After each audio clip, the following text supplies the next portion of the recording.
പെരുമാറും. ഓ എന്തൊരു കഷ്ടം. എന്നിട്ട് ഇന്ന് ഞാൻ ചെരവെടുത്ത് ശരിക്കും പെരുമാറി. എന്റെ ദൈവമേ, ആ ഓട്ടമാ നീ കണ്ടത്. ചേ അങ്ങനെ പെരുമാറുന്ന കാര്യമല്ല ഞാൻ പറഞ്ഞത്. സ്നേഹാദരവോടെ സൽസ്വഭാവത്തോടെ പെരുമാറുന്ന കാര്യമാണ് പറഞ്ഞത്. അങ്ങനെ കോണുമ്പോ തന്നെ എനിക്ക് കലിയ. അമ്മ അതിന് കയ്യിലിരിപ്പ് അയാൾക്ക്. ഓഹോ, ചേച്ചി ഈ പുസ്തകം അങ്ങോട്ട് പിടിച്ചേ. ഇതെന്തിനാ? ഇതേ ഭർത്താവിനെ എങ്ങനെ നിലക്ക് നിർത്താം എന്ന് വിശദീകരിച്ചു തരുന്ന ഒരു ഉത്തമ പുസ്തകമാണ്. ഭർത്താവ് സദാസമയം ഭാര്യയുമായി വഴക്കടിക്കാറുണ്ടോ? അന്യ സ്ത്രീകളെ കാണുമ്പോൾ ഇടം കണ്ടിട്ട് നോക്കാറുണ്ടോ? ഭാര്യ ഉണ്ടാക്കി കൊടുക്കുന്ന ഭക്ഷണത്തെ കുറ്റം പറയാറുണ്ടോ? കഞ്ഞി, ചൂല്, ഈനാമ്പേച്ചി, മരമാക്രി എന്നീ വിശിഷ്ട പദങ്ങൾ ഉപയോഗിച്ച് അഭിസംബോധന ചെയ്യാറുണ്ടോ? മരണ വീട്ടിലേക്ക് പോകുമ്പോൾ പുതിയ സാരി വാങ്ങിത്തരാൻ പറഞ്ഞാൽ കേൾക്കാത്ത പോലെ അഭിനയിക്കാറുണ്ടോ? ഫാഷൻ ഒപ്പിച്ച് പുതിയ ആഭരണങ്ങൾ വാങ്ങിത്തരാൻ പറഞ്ഞാൽ ഭീഷണിപ്പെടുത്താറുണ്ടോ? ഭാര്യയുടെ അപ്പനും അമ്മക്കും ഇട്ട് തെറി വിളിക്കാറുണ്ടോ? സീരിയൽ കാണുന്നതിനിടയ്ക്ക് ചാനൽ മാറ്റി മാറ്റി ഭാര്യയുടെ ക്ഷമ പരീക്ഷിക്കാറുണ്ടോ? തുടങ്ങിയ 501 ഭർത്തൃദോഷങ്ങൾക്കുള്ള പരിഹാരക്രിയ അടങ്ങിയ ഉത്തമ പുസ്തകമാണ് ദാമ്പത്യ കീടബാധ പ്രശ്നങ്ങളും പ്രതിവിധികളും. ഈ പുസ്തകം 2 പേരും ഒരുമിച്ചിരുന്ന് വായിക്കണം. എന്നിട്ട് ഭർത്താവിനെതിരിലുള്ള പോയിന്റ് വരുമ്പോൾ അതൊന്നുകൂടി ഉറക്കെ വായിക്കാം. ശേഷം ഭർത്താവിനെ ഒന്ന് ഇടം കണ്ടിട്ട് നോക്കണം. ഒരൊറ്റ ദിവസം കൊണ്ട് ഈ വീട് സ്വർഗമാവും, സ്വർഗം. ചേച്ചി ഐശ്വര്യമായി പുസ്തകം അങ്ങോട്ട് വാങ്ങിയാട്ടെ. എന്താ ഇതിന്റെ വില? 645 രൂപ. ഹാവൂ, എന്തൊരു വില. ചേച്ചി ആയതുകൊണ്ട് 500 രൂപ തന്നാ മതി. എനിക്ക് ലാഭം വേണ്ട. ചേച്ചിയുടെ കുടുംബം സന്തോഷത്തോടെ കഴിയുന്നത് കണ്ടാൽ മതി. 500 രൂപയ്ക്ക് പുസ്തകം വാങ്ങിയെന്ന് അങ്ങേരെ അറിഞ്ഞാൽ ഒരുമിച്ചിരുന്ന് വായിക്കാൻ ഞാനുണ്ടാവില്ല. അതിനു മുമ്പ് തന്നെ അയാൾ എന്നെ തലക്കടിച്ചു കൊല്ലും. അത്രയ്ക്ക് പേര് കേട്ട പിശുക്കനാ എന്റെ കെട്ടിയോൻ. പിശുക്കൻ എന്ന് പറഞ്ഞാ ഏതാണ്ട് എത്ര വരും? അറ്റ കൈക്ക് ഉപ്പ് തേക്കാത്തവെന്ന് കേട്ടിട്ടില്ലേ? അത് ശരി, അത് ചേച്ചിയുടെ കെട്ടിയോനാണല്ലേ? എന്നാ ചേച്ചി ഒരു കാര്യം ചെയ്യ്, ആദ്യം ഈ പേജ് മുതൽ വായിക്കണം. 1 മണിക്കൂർ കൊണ്ട് പിശുക്ക് കുറ്റിപ്പുറം പാലം കടക്കും. എന്നാ പിന്നെ വൈകണ്ട, ചേച്ചി പോയി കാശെടുത്ത് കൊണ്ടുവാ.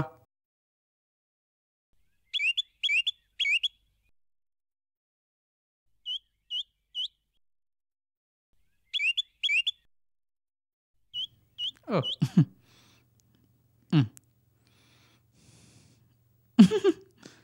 Thank you.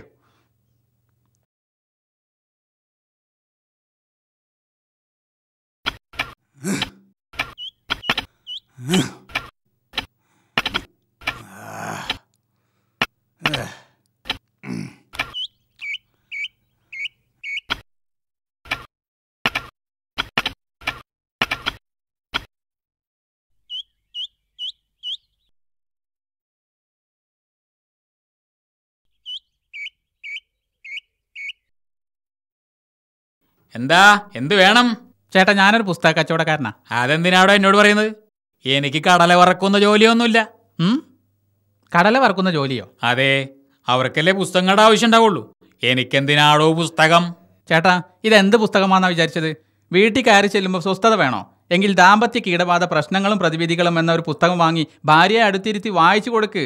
നാളെ മുതൽ ഭാര്യ നിങ്ങളെ സ്നേഹം കൊണ്ട് മൂടും. ഒന്നും വായിക്കാതെ തന്നെ ഭാര്യ എന്നെ സ്നേഹം കൊണ്ട് മൂടാറുണ്ട്. ഉവ്വ് രാവിലെ തന്നെ ഭാര്യ സ്നേഹം കൊണ്ട് മൂടിയപ്പോ ചേട്ടൻ ഓടുന്ന ഓട്ടം ഞാൻ കണ്ടതാ. നീ എങ്ങനെയാണ് കണ്ടത്? ഞാനവിടെ പുസ്തകം വിൽക്കാൻ വന്നിരുന്നു. പക്ഷെ സാഹചര്യം തടി കേടാവുന്ന പരുവമായതുകൊണ്ട് പതുക്കെ സ്ഥലം വിട്ടു. എന്തിനാ ചേട്ടാ ഇങ്ങനെ ഭാര്യയുടെ ചവിട്ടും കൊണ്ട് കഴിയുന്നത്? കിഴങ്ങൻ അത് തന്നെ. രാവിലെ ചേച്ചി ചേട്ടനിട്ട് ചാർത്തുത ഞാൻ കേട്ടു. ദയവേത് നീ ഒന്നും മിണ്ടാതിരിക്കുന്നുണ്ടോ? ഞാൻ നിർത്തി. എന്താ പ്രശ്നം? മുതലാളിൻ്റെ അടുത്ത് ആരോ വന്നിട്ടുണ്ടല്ലോ. ചേട്ടന് ഭാര്യയുടെ കൂടെ സന്തോഷത്തോടെ ജീവിക്കണം എന്ന് ആഗ്രഹമുണ്ടോ? എനിക്ക് ആഗ്രഹം ഉണ്ടായിട്ടെന്താടാ, ആ താടയൊക്കെ തോന്നണ്ടേ? അത് ശരി. എന്നാലേ ഈ പുസ്തകം കൂടെ പിടിച്ചേ. നിങ്ങളുടെ ഭാര്യ ഉണ്ടല്ലോ, ആ കാട്ടുമാക്കാൻ, അവളെ ഒരു മനുഷ്യ സ്ത്രീയാക്കി തരും ഈ പുസ്തകം. പൂമുഖ വാതിൽക്കൽ സ്നേഹം വിടർത്തുന്ന പൂന്തിങ്കളാകുന്നു ഭാര്യ എന്ന് കേട്ടിട്ടില്ലേ? അത് ചേട്ടന്റെ വീട്ടിൽ പുലർന്ന് കാണും. ഒരു പുസ്തകം വായിച്ചിട്ട് എൻ്റെ ഭാര്യ പൂന്തിങ്കളാവുന്ന ഞാൻ വിശ്വസിക്കണില്ല. വിശ്വസിക്കണം. ചേട്ടൻ വീട്ടിലേക്ക് കയറി വരുമ്പോൾ മുഖം വീർപ്പിച്ചുകൊണ്ടാണ് ഭാര്യ സ്വീകരിക്കാറ്. കൃത്യസമയത്ത് ഭക്ഷണം ഉണ്ടാക്കി തരാതെ സീരിയൽ കണ്ടിരിക്കാറുണ്ടോ? ഇടയ്ക്കിടയ്ക്ക് സാരിയും ആഭരണങ്ങളും ആവശ്യപ്പെട്ടുകൊണ്ട് ശല്യം ചെയ്യാറുണ്ടോ? എടോ കിഴങ്ങ, അരമാക്രി, മൊച്ച, ഞൗഞ്ഞി തുടങ്ങിയ വിശിഷ്ട പദപ്രയോഗങ്ങൾ നടത്തി ആദരിക്കാറുണ്ടോ? അതിഥികളുടെ മുമ്പിൽ വെച്ച് ഭാര്യ നിങ്ങളെ കൊച്ചാക്കാറുണ്ടോ? നിങ്ങൾ വീട്ടിലേക്ക് വാങ്ങുന്ന സാധനങ്ങൾ നിങ്ങളറിയാതെ ഭാര്യ അവളുടെ വീട്ടിലേക്ക് കടത്താറുണ്ടോ? നിങ്ങളുടെ പേഴ്സിൽ നിന്നും പണം അടിച്ചു മാറ്റാറുണ്ടോ? നിങ്ങളുടെ ബന്ധുക്കൾ വീട്ടിലേക്ക് വരുമ്പോൾ മുഖം വീർപ്പിച്ചും ഭാര്യയുടെ ബന്ധുക്കൾ വരുമ്പോൾ സന്തോഷം പ്രകടിപ്പിച്ചുമാണോ സ്വീകരിക്കാറ്? ഷോപ്പിങ്ങിന് പോകുമ്പോൾ നിങ്ങളെ ഒഴിവാക്കാൻ ശ്രമിക്കാറുണ്ടോ? ഇത്ര കാലവും നിങ്ങളോടൊപ്പം ജീവിച്ചിട്ട് നിങ്ങൾ എനിക്ക് എന്താണ് തന്നത് മനുഷ്യ എന്ന് ഇടയ്ക്കിടയ്ക്ക് ചോദിക്കാറുണ്ടോ? മതി. അവളുടെ സ്വഭാവം വെച്ച് നോക്കുമ്പോൾ ഈ പറഞ്ഞ കാര്യങ്ങളൊക്കെ എത്ര നിസാരം. എത്ര കഠിന സ്വഭാവക്കാരെയും പളുങ്കു പോലെ ശുദ്ധരാക്കുന്ന ഒരു പുസ്തകമാണിത്. ഒന്ന് വാങ്ങ്, എന്നിട്ട് ഭാര്യയെ അടുത്തിരുത്തി രണ്ടുപേരും കൂടി വായിക്ക്. എന്നിട്ട് ഭാര്യയ്ക്കെതിരിലുള്ള പരാമർശം വരുമ്പോൾ അതൊരു 2 or 3 വട്ടം വായിക്കുക. എന്നിട്ട് പതുക്കെ ഇടം കണ്ടിട്ട് നോക്കുക. ഉദാഹരണത്തിന് ഇതാ ഈ പേജ് മറിക്കുക, എന്നിട്ട് ഉറക്കെ വായിക്കുക. ചില ഭാര്യമാർക്ക് ചൊറിത്തവളയുടെ സ്വഭാവമാണ്. ഭർത്താവ് ക്ഷീണിതനായി കയറി വരുമ്പോൾ അവർ സ്വീകരിക്കുന്ന രീതി കണ്ടാൽ ചങ്കിന് കുത്തിപ്പിടിച്ച് നാക്ക് പറിച്ചെടുത്ത് പട്ടിക്കെറിഞ്ഞു കൊടുത്തു പോകും. പക്ഷേ ഭർത്താക്കന്മാർ പൊതുവെ നിർമ്മല ഹൃദയരും നിസ്വാർത്ഥ മതികളും നിരക്ഷര കുച്ചികളുമായതിനാൽ എല്ലാം ക്ഷമിക്കാറാണ് പതിവ്. ദാ ഇത്രയും വായിച്ചിട്ട് ഇങ്ങനെ ഒരു നോട്ടം ഒന്ന് കാണിച്ച്. ചച്ച ഇങ്ങനെ കാണിക്ക്. വളരെ നന്നായിട്ടുണ്ട്. ഇനി ഭർത്താവിനെതിരെ, അതായത് ചേട്ടനെതിരെയുള്ള പരാമർശങ്ങൾ വരുമ്പോൾ കോട്ടുവായിട്ടും ചുമച്ചും അഡ്ജസ്റ്റ് ചെയ്തോളണം. അത്തരം പരാമർശങ്ങൾ വരുന്ന പേജുകൾ ആദ്യം തന്നെ കീറിക്കളയുന്നത് നല്ലതാണ്. ഓക്കെ, ഇനിയെല്ലാം ഞാൻ കൈകാര്യം ചെയ്തോളാം. പുസ്തകത്തിന് എന്താ വില? 645 രൂപയാണ് മുഖവില. റൊക്കം പണമാണെങ്കിൽ 400 രൂപക്കാണ് കൊടുക്കുന്നത്. 400 രൂപയെ? പുസ്തകമൊന്നും വേണ്ട, വേഗം സ്ഥലപ്പെട്ടോ. വേണ്ടെങ്കിൽ വേണ്ട, എനിക്കെന്താ ഛേദം. ഈ പുസ്തകേ ആളുകൾ ചോദിച്ച് നടക്കുക. കിഴങ്ങാന്നുള്ള വിളി ദിവസവും ഭാര്യയുടെ വായിൽ നിന്ന് കേൾക്കാനായിരിക്കും ചേട്ടൻ്റെ വിധി. ചേട്ടൻ്റെ സ്ഥാനത്ത് ഞാനായിരുന്നെങ്കിൽ 10,000 രൂപ കൊടുത്തെങ്കിൽ വാങ്ങുമായിരുന്നു ഈ പുസ്തകം. നിങ്ങൾ അനുഭവിച്ചോ? എടോ, നീ വില ഒന്നുകൂടെ അഡ്ജസ്റ്റ് ചെയ്യ്. വിലയിലൊരു മാറ്റവുമില്ല. വേണമെങ്കിൽ എൻ്റെ വക ഒരു കോംപ്ലിമെൻറ്റ് തരാം. ദാ ഈ പുസ്തകം ഞാൻ തന്നെ എഴുതിയതാ. എൻ്റെ തിരഞ്ഞെടുത്ത 1001 പോഴത്തങ്ങൾ. എൻ്റെ ജീവിതത്തിൽ നടന്ന സംഭവങ്ങൾ വേരോടെ പറിച്ചെടുത്ത് പച്ചയായി ചിത്രീകരിച്ച ഒരു പുസ്തകമാണിത്. ഇത് മാതൃകയാക്കി ചേട്ടന് വേണമെങ്കിൽ സ്വന്തം അനുഭവങ്ങൾ വെച്ച് എൻ്റെ തെരഞ്ഞെടുത്ത 1001 പോഴത്തങ്ങൾ എന്ന ഉത്തമ കൃതി രചിക്കാം. ഏതായാലും ഒരു പുസ്തകം കേട്. ഇതുകൊണ്ട് എൻ്റെ ഭാര്യയുടെ സ്വഭാവം മാറിയില്ലെങ്കിലേ നിന്നെ ഞാൻ കൊല്ലും. No doubt. Dog's tail 12,000 years put inside a PVC pipe not come out straight of India. എന്ന് വെച്ചാൽ ഇന്ത്യയിൽ ഒരു സ്ത്രീക്കും ഇത് വായിച്ചാൽ നന്നാവാതിരിക്കാൻ കഴിയില്ല എന്നർത്ഥം. ദാ പിടിച്ചേ, ഒരു 400 രൂപ ഇങ്ങടുത്തെ. പോയത്തൊന്നും എനിക്ക് വേണ്ട.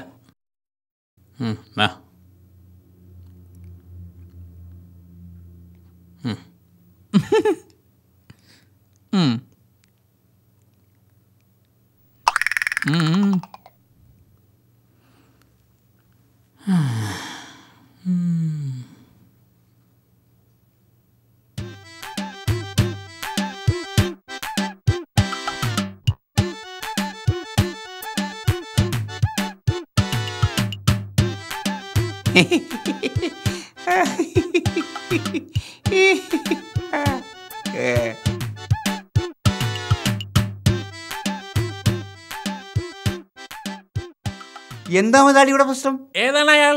അയാളെ കൈകാര്യം ചെയ്യണോ? ഇവിടെ ഒരു പ്രശ്നമില്ല, എല്ലാരും പോയട്ടെ. അങ്ങനെ ഞങ്ങൾ പോവില്ല. മുതലാളിയെ ദ്രോഹിച്ച അവനെ ഞങ്ങൾ തട്ടും. എന്നേരും ദ്രോഹിച്ചില്ല, നിങ്ങൾ പോയി പണിയെടുക്കടാ. മുതലാളി എന്തോ മറിഞ്ഞു വെക്കണ്ടെന്ന്.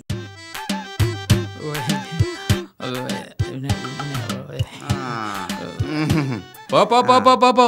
ഞാൻ 5 വരെ എണ്ണതിന് മുമ്പ് പോയി പണി തുടങ്ങിയില്ലെങ്കിലേ ഒരെണ്ണത്തിന് കൂലി തരില്ല.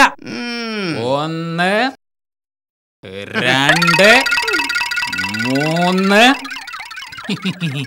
എന്നോടാ കളി.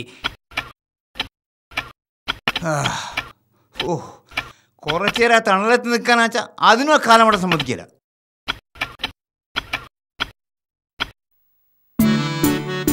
കഴിഞ്ഞതൊക്കെ മറന്ന് ഇന്ന് മുതൽ പുതിയൊരു ജീവിതം ആരംഭിക്കണം.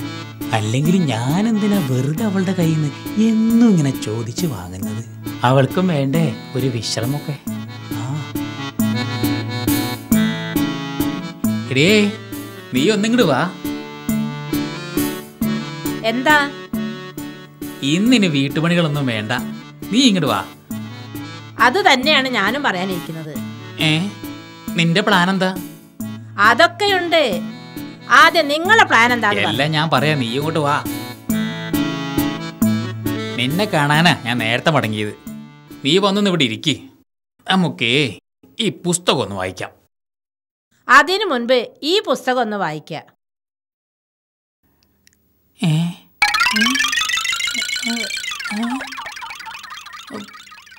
രണ്ടും ഒരേ പുസ്തകമാണല്ലോ. ആഹാ, എന്നെ ശരിയാക്കാൻ വേണ്ടിയിട്ടാണല്ലോ ഇത്രയും വിലപിടിപ്പുള്ള പുസ്തകം നീ വാങ്ങിയത്. മാരയോന്തേ, ജീവിതത്തിൽ പത്രം പോലും വായിക്കാത്ത നിങ്ങൾ ഈ പുസ്തകം വാങ്ങിയത് എന്നെ നന്നാക്കാറല്ലേ കിഴങ്ങ? അതേടി, നിന്റെ മരമോന്ത ഒരിക്കലെങ്കിലും തെളിഞ്ഞു കാണണമെന്ന് ഞാൻ ആഗ്രഹിച്ചു പോയി. ദാ ഇത് കേട്ടോ. ഭർത്താവിനെ കാണുമ്പോൾ കഷായം കുടിച്ച മുഖവുമായി നിൽക്കുന്ന ഭാര്യയെ 2 കണ്ണിലും മുളകുപൊടി തേച്ച് പറമ്പിലൂടെ ഓടിച്ചിട്ട് തല്ലി പരുവപ്പെടുത്തേണ്ടി വന്നേക്കും. ആഹാ, എന്നാൽ ഇത് കേട്ടോ. എനിക്കെതിരാണെങ്കിൽ പേജ് കീറിക്കളയും ഞാൻ. ഭാര്യയുടെ അവകാശങ്ങളെ പറ്റി അത് നീ എന്നെ പഠിപ്പിക്കണ്ട. ഭർത്താവ് ബോധവാനാകേണ്ടതുണ്ട്. അത് വള്ളി പറഞ്ഞാ മതി. തന്റെ സുഖസൗകര്യങ്ങളിൽ മാത്രം ശ്രദ്ധ പതിപ്പിക്കുന്ന ഭർത്താവിനെ പൂവിട്ട് പൂജിക്കണം. അല്ല പിന്നെ മുക്കാലിയിൽ കെട്ടി പൊതിരെ തല്ലിയിട്ടെങ്കിലും ഒരു മനുഷ്യനാക്കാൻ ശ്രമിക്കേണ്ടി വന്നേക്കും. നിനക്കെന്നെ മുക്കാലി കെട്ടി അടിക്കണല്ലേടി. ആഹാ, അത്രയ്ക്കായോ? ഒരു പ്രാവശ്യമെങ്കിലും ഞാൻ ജയിക്കട്ടെ. ചേച്ചി അടങ്ങ് അടങ്ങ് അടങ്ങ്. എന്താ ചേട്ടാ ഇത്? എത്ര കാലായി ഇത് തുടങ്ങിയിട്ട്? ഒന്നുമില്ലെങ്കിലും അയൽപ്പക്കത്തെ ആളുണ്ടെന്ന് മനസ്സിലാക്കണ്ടേ? പുറത്തില്ലൊക്കെ ഇത് കേട്ടാലേ ഇതിന്റെ കുറച്ചിലാർക്കാ? നിങ്ങൾക്ക് തന്നെ. ഇനിയെങ്കിലും ഈ വഴക്കൊക്കെ നിർത്ത് ചേച്ചി. പതിവ്രതയും ദുർമേധസ്സുകാരനുമായ ഇങ്ങനത്തെ ഭർത്താവിനെ കിട്ടിയതിൽ ചേച്ചി ദൈവത്തെ സ്തുതിക്കണം. അതുപോലെ ചേട്ടനൊരു കാര്യം മനസ്സിലാക്കണം. ഈ ചേച്ചി ഒരു പാവം നപുംസകമാണ്. മൂക്കിൽ വിരലിട്ടാൽ പോലും കടിക്കാത്ത ഒരു പാവം നരഭോജി. ഇവളെ എന്ത് നപുംസകം? ഞാനാ നപുംസകം. ഇവളെ നിരപരാധിയാ. ഏത് സമയത്തും എന്നെ ഓടിക്കുന്ന മഹാനിരപരാധി. ഇനി അതൊക്കെ മറക്കണം എന്നാ ഞാൻ പറയുന്നത്. എല്ലാം ഞാൻ മറക്കാം. പക്ഷെ ആ പുസ്തകോൽപ്പന്നക്കാരുണ്ടല്ലോ, അവനെ ഞാൻ മറക്കൂല. അവനെ എന്റെ കയ്യിൽ കിട്ടിയാണ്ടല്ലോ.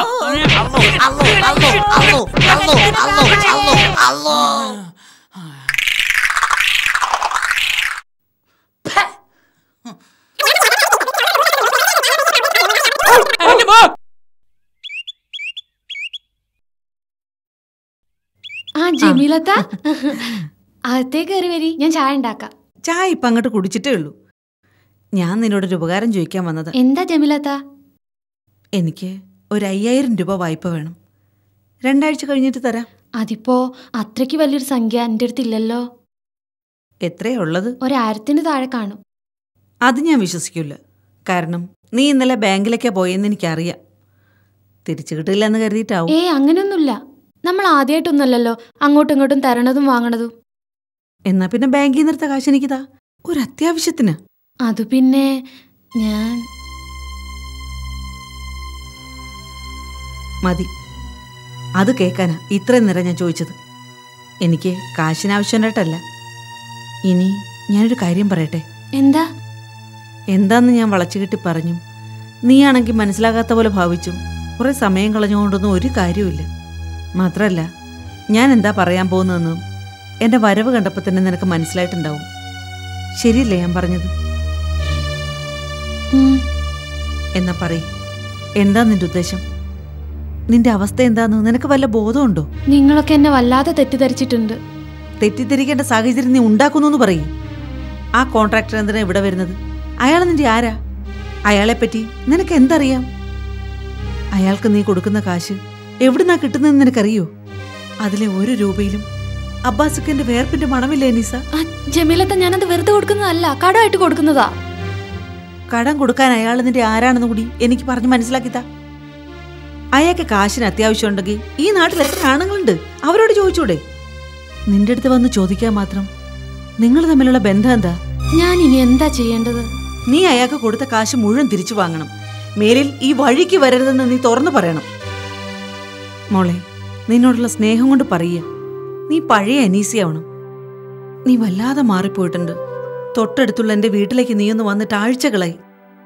അതുപോട്ടെ, നിന്റെ സ്വന്തം മക്കളുടെ കാര്യങ്ങൾ പോലും ശ്രദ്ധിക്കാൻ നിനക്കിപ്പോൾ ആവുന്നില്ല.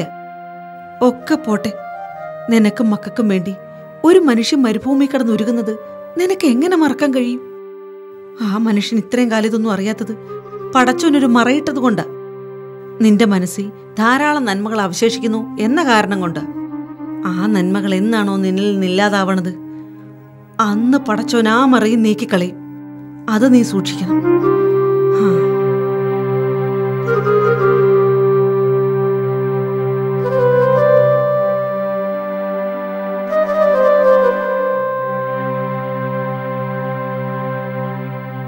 ഭക്ഷണം റെഡി ആയിട്ട് കുറെ നേരമായി. എന്താ മൂപ്പരെ കാണാത്തെ?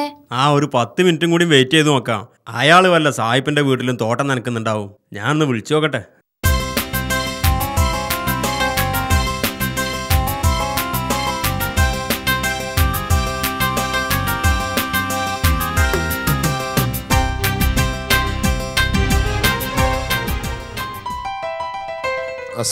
വലൈക്കും അസ്സലാം. നല്ല ആളാണ് മനുഷ്യൻ. ഇവിടെ കൊടല് കരിഞ്ഞു വിശന്നിട്ട്. എവിടെയായിരുന്നു? ചെറിയൊരു കെട്ടിക്കുടിക്ക് പെട്ടുപോയി.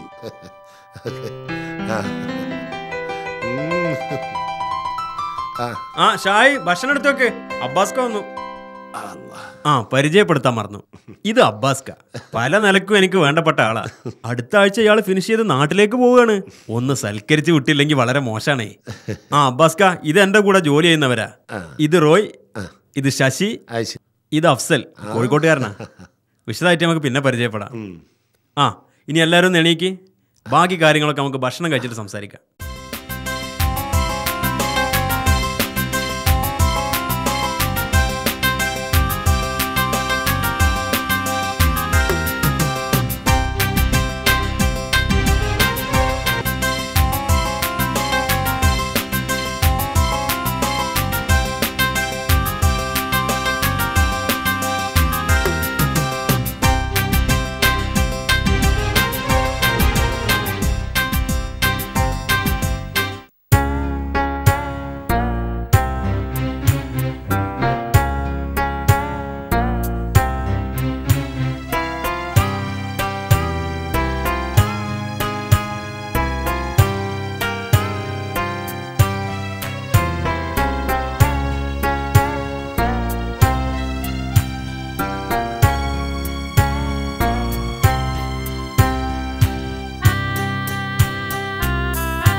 എന്താ ഇത്?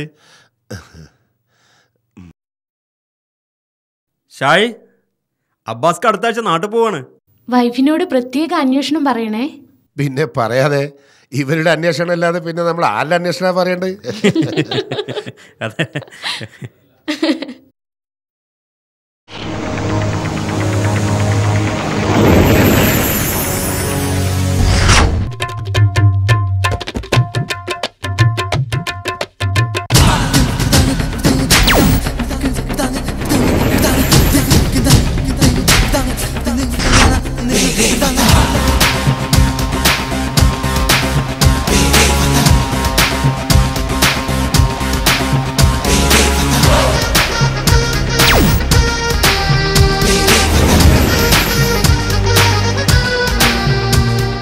ആണായിട്ടൊരയൽവാസി.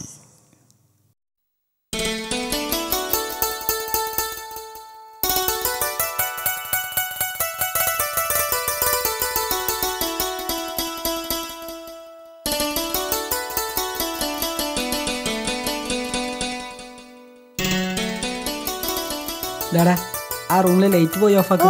രാത്രിയിൽ ലൈറ്റ് ഇടാൻ വയ്യേ. ആളില്ലാത്ത റൂമിൽ രാത്രിയിൽ ലൈറ്റ് വേണ്ട. പോയി ഓഫ് ആക്കി. ഡീ നീ മിണ്ടാതെ വായിച്ചോ. എന്താ മോനെ കാര്യം? ഒന്നുമില്ലമ്മ, ലൈറ്റ് ഓഫ് ആക്കാൻ പറഞ്ഞതാ. ഓ അത്രേ ഉള്ളൂ.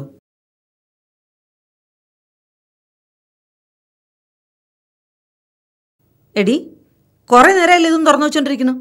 എന്താ പഠിക്കാത്തെ? പഠിച്ച 1ാം സ്ഥാനത്ത് എത്തണം. ഓർത്തോ? ആ പഠിക്ക്.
മോൻ കിടന്നു. ഇനി രാവിലെ എഴുതാം. ഇത് രാവിലെ എഴുതിയാലൊന്നും ശരിയാവൂലമ്മ. അതെന്താ അങ്ങനെ? ഇത് വളരെ നിശബ്ദമായി ആലോചിച്ച് എഴുതേണ്ടതാണ്. എന്നാലും പറയേ കേക്കട്ടെ. മലയാള പ്രബന്ധം. വിഷയം മാതാപിതാക്കളിൽ നിന്നും നിങ്ങൾ എന്ത് പഠിച്ചു? മുകുന്ദൻ സാറിന്റെ വിഷയ. നാളെ 2ാമത്തെ പീരീഡ് ഇത് മേശപ്പുറത്ത് വെച്ചിട്ടില്ലെങ്കിൽ മീശ വിറപ്പിച്ചൊരു നോട്ടുണ്ടാവും. എന്റെ അമ്മോ. എന്നിട്ട് എഴുതി തീരാറായോ? ഒരു പേജും കൂടി ഉണ്ട്. മോൻ എഴുതിയെടുത്തോളൊന്ന് വായിച്ചേ, ഉമ്മ കേക്കട്ടെ. ഇതങ്ങനൊന്നും വായിക്കാൻ പറ്റൂലമ്മ. ശരി, മോൻ ബാക്കിയും കൂടെ അങ്ങ് എഴുതിക്കോ.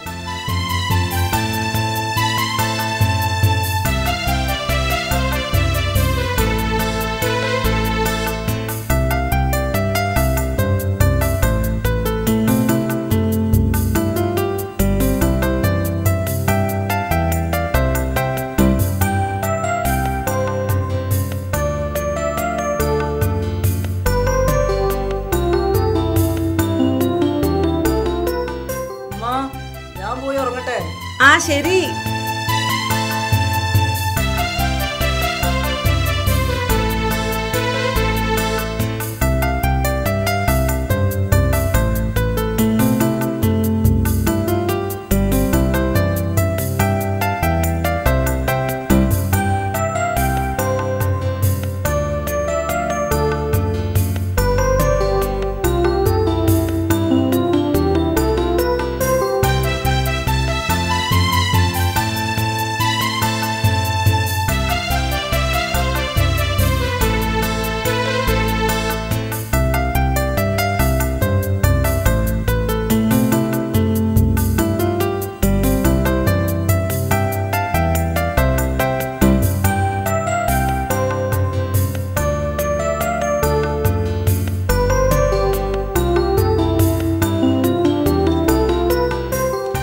മാതാപിതാക്കളിൽ നിന്നും നിങ്ങൾ എന്ത് പഠിച്ചു?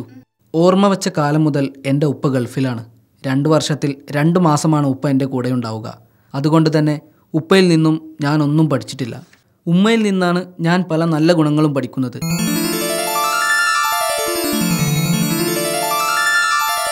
മാതാപിതാക്കളോട് എങ്ങനെ പെരുമാറണം, ഗുരുനാഥന്മാരെ എങ്ങനെ പരിഗണിക്കണം, അതിഥികളെ എങ്ങനെ ആദരിക്കണം, പ്രായമുള്ളവരോട് എങ്ങനെ പെരുമാറണം തുടങ്ങി ഒരുപാട് കാര്യങ്ങൾ ഉമ്മ എനിക്ക് പഠിപ്പിച്ചു തന്നു. ഉപ്പ ഗൾഫിൽ നിന്നയക്കുന്ന പണത്തിൻ്റെ വില എനിക്ക് മനസ്സിലാക്കി തന്നു. അതുകൊണ്ട് തന്നെ വെള്ളം, കറണ്ട് തുടങ്ങിയവയുടെ പോലും ഉപയോഗത്തിൽ വരുന്ന ധൂർത്ത്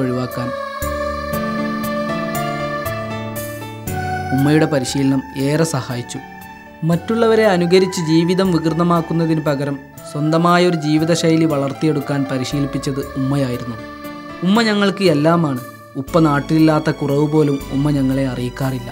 ഫാഷൻ ഡ്രസ്സുകൾ മാറി മാറി ധരിച്ചു മറ്റുള്ളവർക്കിടയിൽ ശ്രദ്ധ പിടിച്ചു പറ്റുന്നതിന് പകരം പഠനത്തിൽ മുന്നേറി ഉന്നത വിദ്യാഭ്യാസം നേടിക്കൊണ്ടു വേണം സമൂഹത്തിൽ ഉയർന്നു നിൽക്കാൻ എന്ന് ഉമ്മ പലപ്പോഴും ഓർമ്മപ്പെടുത്തിക്കൊണ്ടിരിക്കും. ആ ഉമ്മയുടെ മകനായി ജനിച്ചില്ലായിരുന്നെങ്കിൽ ഞാൻ എന്താകുമായിരുന്നെന്ന് ഞാൻ എപ്പോഴും ചിന്തിച്ചു പോകാറുണ്ട്.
വാലേക്കും അസ്സലാം. എന്താ പതിവ് തെറ്റിച്ചുകൊണ്ട് നേരത്തെ ഒരു വിളി?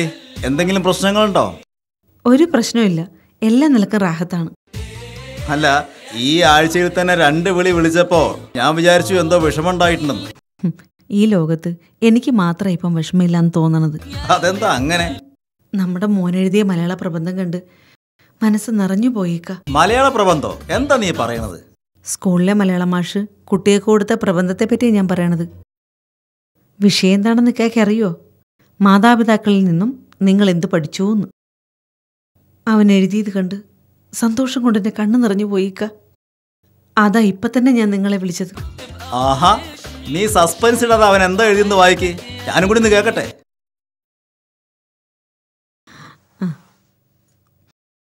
ഓർമ്മ വച്ച കാലം മുതൽ എൻ്റെ ഉപ്പ ഗൾഫിലാണ്. 2 വർഷത്തിൽ 2 മാസമാണ് ഉപ്പ എൻ്റെ കൂടെ ഉണ്ടാവുക. അതുകൊണ്ട് തന്നെ ഉപ്പയിൽ നിന്നും ഞാനൊന്നും പഠിച്ചിട്ടില്ല.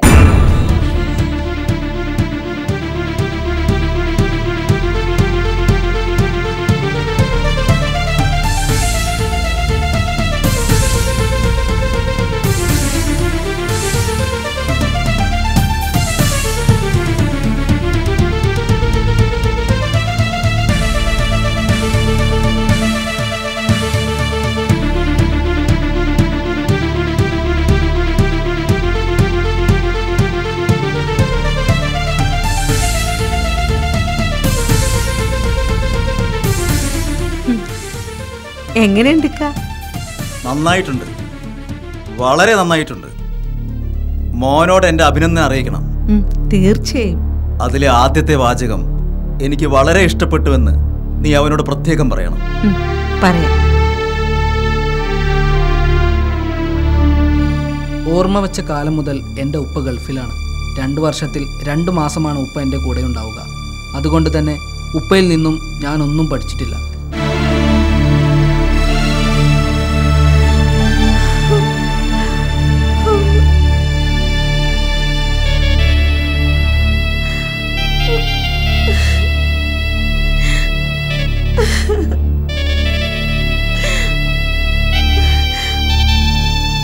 ഉപ്പയിൽ നിന്നും ഞാനൊന്നും പഠിച്ചിട്ടില്ല.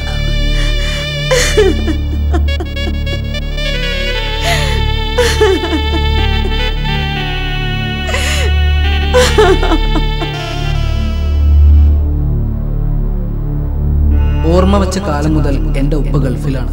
2 വർഷത്തിൽ 2 മാസമാണ് ഉപ്പ എൻ്റെ കൂടെ ഉണ്ടാവുക.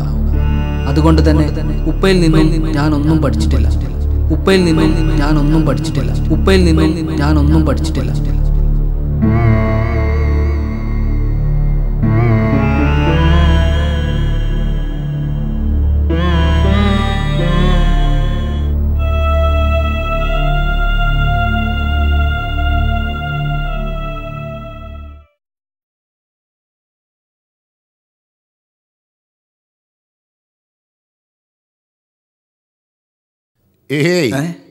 അസ്സലാമു അലൈക്കും. വാലേക്കും അസ്സലാം. എവിടെ അബ്ബാസെ നീ? പണ്ടൊക്കെ വെള്ളിയാഴ്ചയെങ്കിലും ഒന്ന് കാണാൻ കിട്ടുമായിരുന്നു. ഇപ്പൊ അതുമില്ല. ഇപ്പോ ഞാൻ വേറൊരു പള്ളിയിലാ ജൊമാക്ക് പോവാറ്. അതെന്തിന്? വെള്ളിയാഴ്ച പുതിയൊരു പാർട്ട് ടൈം ജോലി ശരിയായി കിട്ടിയിട്ടുണ്ട്. മാസത്തിൽ ഒരു 500 റിയാൽ അങ്ങനെയും കിട്ടും. എന്തിനാ അബ്ബാസ് എങ്ങനെ കടന്നു മരിക്കണത്? എനിക്കിതൊക്കെ ഒരു രസമാണ് മാനു. ഞാൻ ഒറ്റ തടിയായിരുന്നെങ്കിൽ ഇങ്ങനെ റിസ്ക് എടുക്കില്ലായിരുന്നു. എന്റെ കാലം കഴിഞ്ഞാലും ഭാര്യയും മക്കളും കഷ്ടപ്പെടരുതല്ലോ. അതിനുള്ളത് ഒരുക്കണം, അത്രേ ചെയ്യുന്നുള്ളൂ. നിന്റെ ഇഷ്ടം പോലെ തന്നെ നടക്കട്ടെ. നാട്ടിലെന്താ പുതിയ വിശേഷങ്ങൾ വല്ലതും ഉണ്ടോ? ഞാനൊന്നും അറിഞ്ഞില്ല. എനിക്കൊരു വിശേഷം പറയാണ്ട്. അതിനാ ഞാൻ നിന്നെ തേടിയാണെന്നത്. എന്താ പുതിയ വിശേഷം? അടുത്ത മാസം ഞാൻ നാട്ടിലേക്ക് പോവാണ്. ഓഹോ. ഈ പ്രാവശ്യത്തെ പോക്കിന് ഒരു പ്രത്യേകത കൂടി ഉണ്ട്. അതെന്താ? ഇനി തിരിച്ചു വരില്ല. ഫിനിഷ് ആക്കിയതല്ല, ഞാൻ ഫിനിഷ് ആയതാണ്. അത് നന്നായി. ഞങ്ങൾക്കൊന്നും സാധിക്കാത്തത് നീ സാധിച്ചിരുന്നല്ലോ. നിന്റെ ലീവ് എന്നാ? ഒരു 4 മാസം കൂടി കഴിയും. എന്നാലേ എന്ത് ചെയ്തിട്ടാണേലും വേണ്ടില്ല, 2 മാസത്തിനുള്ളിൽ നീ നാട്ടിലെത്തണം. അതെന്തിനാ? ഞാനൊരു വലിയ വീടുണ്ടാക്കി താമസം അങ്ങോട്ട് മാറ്റി എന്നല്ലാതെ കുടിയിരിക്കലും നടത്തിയിട്ടില്ല എന്ന് നിനക്കറിയാലോ. ഈ പ്രാവശ്യം നാട്ടിൽ ചെന്ന 2-3 ആഴ്ചക്കുള്ളിൽ കുടിയിരിക്കൽ ഗംഭീരമായിട്ട് നടത്തണം. കുടുംബക്കാരും നാട്ടുകാരും എല്ലാം ഒരുമിച്ച് എൻ്റെ വീട്ടുമുറ്റത്തിരുന്ന് സന്തോഷം കൈമാറുന്നത് എനിക്ക് കാണണം. എൻ്റെ തൊട്ട അയൽവാസി എന്ന നിലക്ക് നീ അവിടെ ഇല്ലാതിരിക്കുന്നത് അതൊരു വലിയ പോരായ്മയല്ലേ? നമ്മൾ ഗൾഫുകാർക്ക് ഇത്തരം ഫോർമാലിറ്റികളൊന്നും ബാധകമല്ലല്ലോ. എന്താ മാനു, ഞാൻ വന്നത് മുതൽ ശ്രദ്ധിക്കാം, എന്തോ ഒരു മനപ്രയാസം നിന്റെ മുഖത്ത് ഞാൻ കാണുന്നു. അതൊക്കെ നിനക്ക് വെറുതെ തോന്നുക. അല്ല, എന്തോ ഉണ്ട്. എന്നോട് പറയൂ. കാശിന്റെ പ്രശ്നമാണെങ്കിൽ എത്രയാണ് വേണ്ടതെന്ന് പറയൂ. അത് നിന്റെ വീട്ടിലെത്തിയെന്ന കാര്യം ഞാൻ ഏറ്റു. ഞാൻ സമ്പാദിച്ചു കൂട്ടുന്നത് മുഴുവൻ എനിക്കും എൻ്റെ മക്കൾക്കും ഒറ്റയ്ക്ക് കഴിച്ചു കൂട്ടാനുള്ളതാണ് എന്ന ചിന്തയൊന്നും എനിക്കില്ല. പറയേ, എന്താ നിന്റെ പ്രശ്നം? അല്ല, ഞാൻ വെറുതെ ഒന്ന് ആലോചിച്ചു പോയതാണ്.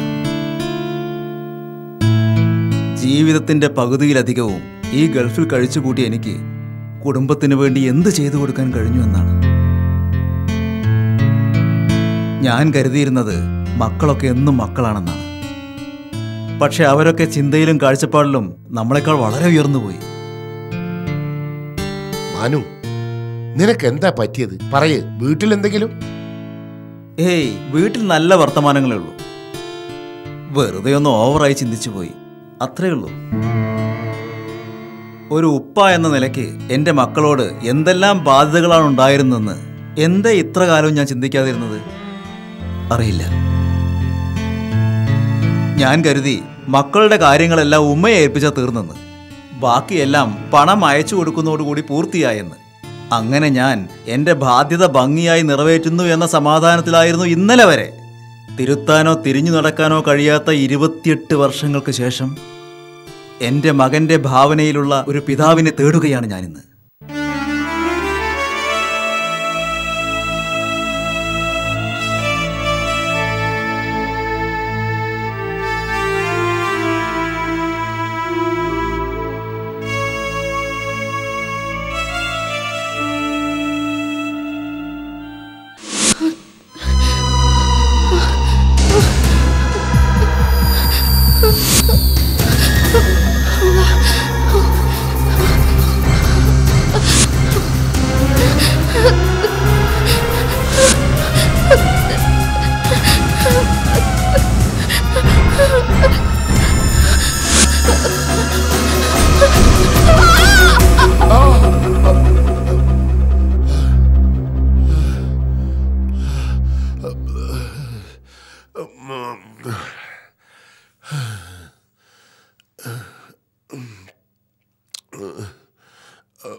ഹലോ ഹലോ ഹലോ ആരാ? ആ ഇത് ഞാനാ. അവിടെ വിശേഷങ്ങളൊന്നും ഇല്ലല്ലോ? ഒന്നുമില്ലേക്കാ, ഇവിടെ എല്ലാവർക്കും സുഖാണ്. എന്താ പാതിരാക്കൊരു വിളി? അവിടെ എന്തെങ്കിലും പ്രശ്നമുണ്ടോ? ഒന്നുമില്ല, വെറുതെ ഒന്ന് വിളിക്കണം തോന്നി, അപ്പൊ അങ്ങോട്ട് വിളിച്ചു, അത്ര തന്നെ. വിശേഷിച്ചൊന്നുമില്ലല്ലോ? ഒന്നുമില്ലേക്കാ. കുട്ടികൾക്ക് അസുഖമൊന്നുമില്ലല്ലോ? ഒന്നുമില്ല. ആ നിനക്ക് പ്രത്യേകിച്ചിട്ടൊന്നുമില്ലല്ലോ? ഇല്ലേക്കാ. പിന്നെ എപ്പോഴെങ്കിലും പുറത്തേക്കൊക്കെ പോകുമ്പോ റോട്ടിൽ കൂടെ നടക്കുമ്പോ വാഹനങ്ങളൊക്കെ ശ്രദ്ധിച്ചിട്ട് നടക്കണം കേട്ടോ. എന്താ പാതിരാക്കി വിളിച്ചിട്ട്? ഞാൻ എന്താ ചെറിയ കുട്ടിയാ? പറയാണ്, ശ്രദ്ധിക്കണം. ശരി. ആ നിനക്ക് ഉറക്ക് ബുദ്ധിമുട്ടായോ? ഇല്ല. ഇല്ലാന്ന്. അവിടെ ഇപ്പൊ എല്ലാരും ഉണർത്തിയിട്ടുണ്ടോ? ഇല്ലല്ല, ഇവിടെ എല്ലാരും നല്ല ഉറക്കില്ല. ഓർക്ക് ശല്യാവൂലേ? ഏയ് ഓർക്കൊന്നും ഒരു ബുദ്ധിമുട്ടുമില്ല. നല്ല ഉറക്കാവൂലേ? ആ എന്നാ പിന്നെ ഇക്ക ഉറങ്ങിക്കോളി, വെറുതെ ഉറക്കൊഴിയണ്ട. ശരി, എന്നാ പിന്നെ വെക്കട്ടെക്കാ. ആയിക്കോട്ടെ. അസ്സലാമു അലൈക്കും. വലൈക്കും അസ്സലാം. ബാക്കിയുള്ളവരോട് ഉറക്കം കളഞ്ഞപ്പോ നിങ്ങൾക്ക് സമാധാനമല്ലോ. ഉറങ്ങിക്കോ ഉറങ്ങിക്കോ, നേരം വെളുക്കാൻ ഇനിയും സമയമുണ്ട്. നിങ്ങളെ കളി കണ്ടാൽ നിങ്ങൾക്കൊരാൾക്ക് മാത്രമേ ഭാര്യയും മക്കളുള്ളൂ തോന്നൂ. 24 മണിക്കൂർ വിളിയും തെളിയും. എന്നാ പിന്നെ ബാക്കിയുള്ളവരെ ശല്യം ചെയ്യാതെ പുറത്തെവിടെങ്കിലും പോയി വിളിക്കുക. അത് ചെയ്യൂല, മനുഷ്യനെ ഇടങ്ങാറാക്കാൻ. അല്ലേ ചങ്ങാതി, ഞാൻ എന്റെ ഭാര്യയല്ലേ വിളിച്ചത്, നിന്നെ വിളിച്ചില്ലല്ലോ. പിന്നെ നീ എന്തിനാ ഉണർന്നത്? ഓ ഇമാതിരി വർത്താനം കേൾക്കുമ്പോഴാ എന്റെ ഉത്തരം മുട്ടിപ്പോയി. ഒരു കാര്യം പറഞ്ഞാൽ അതെന്താന്ന് മനസ്സിലാവില്ല. അല്ലെങ്കിലും കല്യാണം കഴിഞ്ഞ് 5-8 കൊല്ലം കഴിഞ്ഞിട്ടും കുട്ടികളുണ്ടാവാത്ത നിനക്ക് ഭാര്യന്റെ മക്കൾ സ്നേഹത്തിന്റെ കാര്യം പറഞ്ഞാൽ മനസ്സിലാവൂല.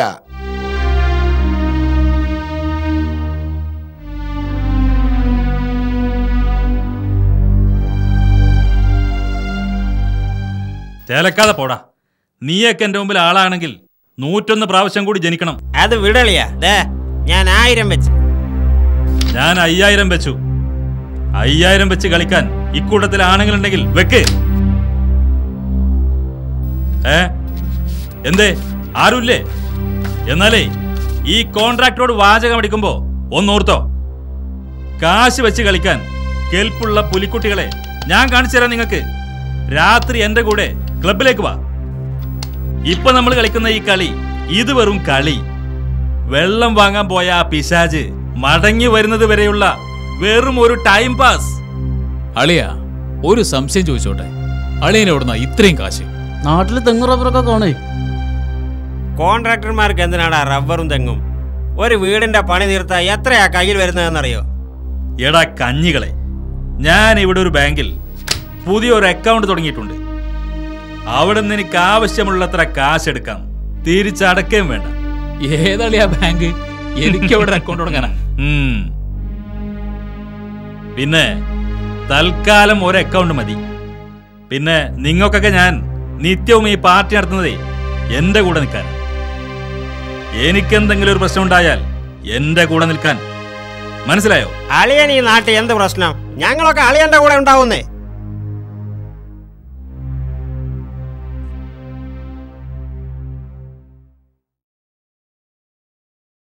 ഒന്ന് വേഗം കൊണ്ടുപോടാ പുല്ലേ. എവിടെ ഇരുന്നടാ ഇതുവരെ? ഒന്നും പറയണ്ടല്ല, ഷാപ്പിലൊക്കെ എന്താ ക്യൂ. ഇപ്പൊ റിലീസായ പടത്തിനും കൂടി എത്ര തിരക്ക്.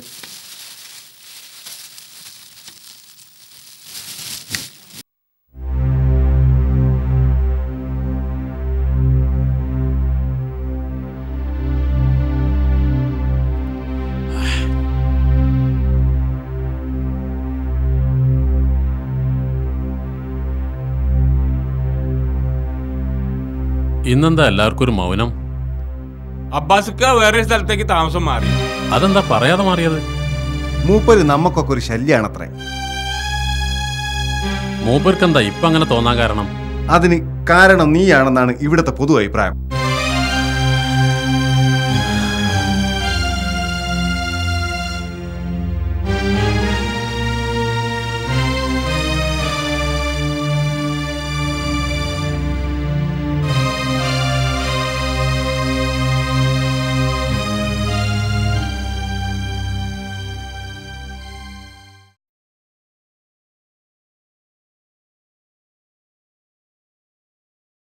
അബ്ബാസ്ക്ക് എവിടേക്കാ മാറിയതെന്ന് നിനക്കറിയോ? അതറിയാതിരിക്കാൻ മൂപ്പർ ഒളിച്ചോടി പോയതൊന്നുമല്ല.